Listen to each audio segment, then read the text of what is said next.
Hello everyone, welcome to another Daily Gym. Today is Thursday, July 10th, 2025, and today I want to talk about how emotions and conflicts are much more public than most of us realize or probably want to admit. I am going to try to get better at talking about the public need for learning how to deal with emotions, learning how to deal with conflict, learning how to communicate with each other, apologize, all these different things, cry. I can go deep and deep into the skills, but I think often we associate it with private needs. Oh, go see a therapist, go, see your counselor, go maybe to your religious organization and get some help there. Kind of like one-on-one, maybe small group approaches. Yeah, there are books like self-help and stuff like this, but in general, it's still self-help. You're reading the book, you're reading it for yourself. Self-help, right? Not public help, not helping everyone. And I think we have this belief that emotions and conflicts are something that we can confine within ourselves. We can restrict them, we can compartmentalize them so that if we are feeling something or if we are conflicted about something, that it just stays within us and doesn't leak to other people. And I think this is maybe super, super far from the case. Maybe in some rare cases this happens, but have you ever interacted with a friend or family member or colleague or any other human really, or even animal, dog, cat, who didn't sleep well? So their internal conflict, their tiredness, does it stay confined inside their body? Does it have any impacts on you? Do they ever get grumpy? Do they ever shout at you? Do they ever get snippy? Do they ever want things to go a little bit faster? Do they ever want to slow down? Do they ever impact your behavior in any way? Now, if they're posting on the internet, do you think that has any impact on the public behavior? Now, if they're in an organization, they're making decisions for, that impact 1,000 people, do you think that has any impact? Do you think if they are a political figure that it has any impact? If they are a media figure or a sports figure, do you think that has any impact? Your favorite sports team loses because maybe somebody got sick or maybe somebody's family member died and so that they're grieving and so they lose focus on their work and on their training and therefore they don't compete as well and now the team doesn't make the playoffs. Does that ever happen? I believe it happens all the time. And I think we lie to ourselves, whether we just don't realize it or we just don't want to admit it, because we haven't maybe learned the skill, ironically, of recognizing that we have so many different emotions and conflicts happening all the time, and it's written all over our face, it's written all over our actions, it's written all over our purchases, it's written all over so many things that we do, the words that we say, the way that we say them. And it has an impact on other human beings, and it can have an impact on many other human beings. Because it can go through a chain. I can impact one person who impacts one person who impacts one person, or it can be more broadcast. Again, if I'm posting something on the internet and 1,000 people see it, voila, maybe it impacts 1,000 people. Boom, like that. Or if I'm driving in traffic, I get into an accident because I didn't sleep well. Now I've crashed on the road, I've blocked the road, and now many people behind me are stuck in traffic.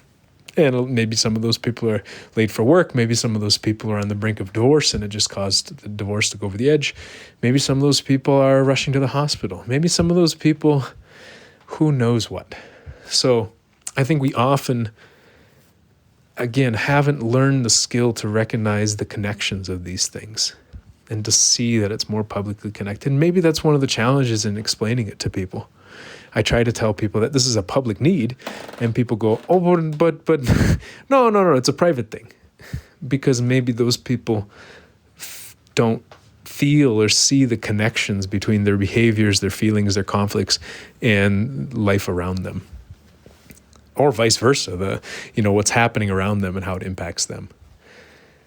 So maybe that's inherent to the challenge, but maybe another way to describe it is just that if we have this many people in the world who need skills like this, who want to learn how to get better at apologizing, who want to learn how to get better at forming a deep relationship, who want to learn how to get better at not drinking so much alcohol, who want to learn how to get better at feeling more confident, who want to learn how to get better at, just name the emotion or conflict, then one-on-one may not go fast enough, especially as the environment is changing, especially as we get new technologies like AI, especially as we have new maybe transportation technologies or biological technologies like CRISPR, like gene editing.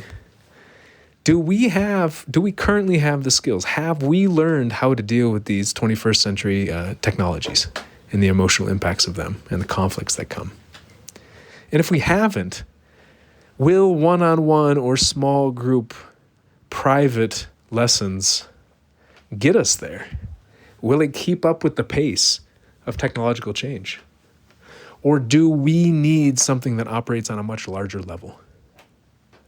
Do we need something that scales to a similar level to how these technologies scale? ChatGPT, I think, broke some record and fastest to 100 million users. That's a lot of people. I don't know how many days it was. Was it a month, a couple weeks? I don't know. It was short. That's a lot of people. Now, what are we learning from these new technologies that may actually make it harder for us to learn how to love each other?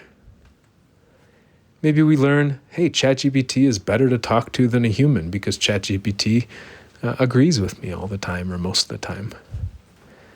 How do we learn to love other humans if that's the case? Maybe it can help us, but it can also harm us in some ways.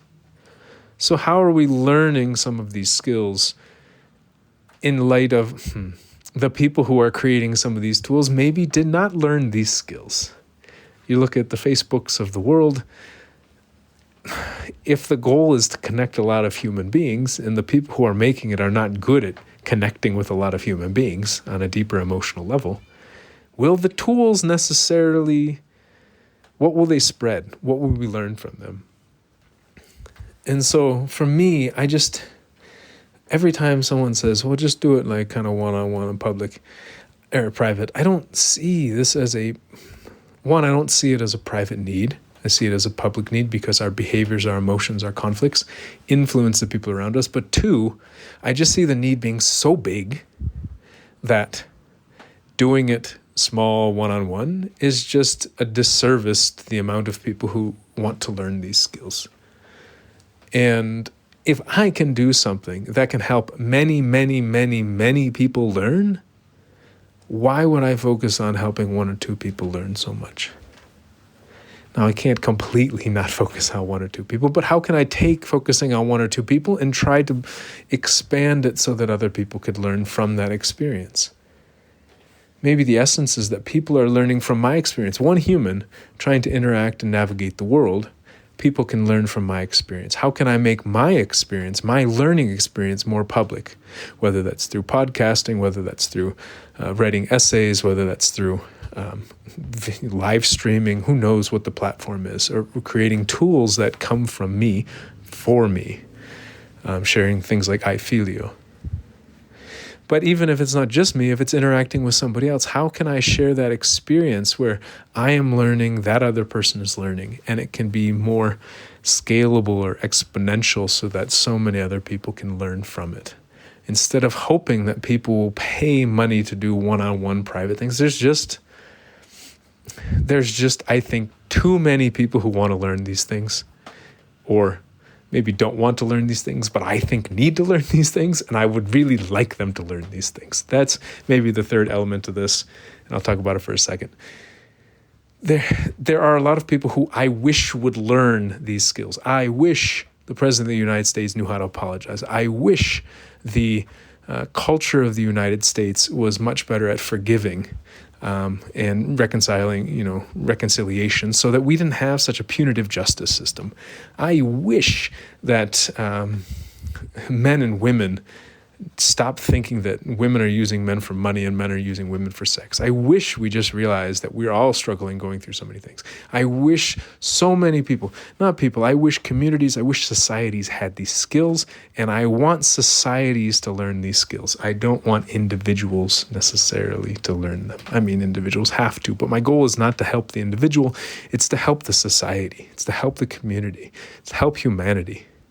And it seems lofty and it seems ambitious, but at the same time, I want to help groups. I want to help families. I want to help communities. I want to help political parties. I want to help genders. I want to help so many groups of humanity learn these skills and not blame them for not having learned them before. And if I have to go one-on-one with payment to get there, we're never going to get there. We're just never going to get there. It just won't scale fast enough. That's my belief. And so unless we train people, like it may be possible, but I think it'd be very, very hard to get it to move fast enough and wide enough. So for me, my focus is not on public learning. It's not on private learning. It's on public learning. And if you're really curious and you think you want the public to learn these skills and you think the public might want to learn them as well, please support me in my mission, support me in my journey.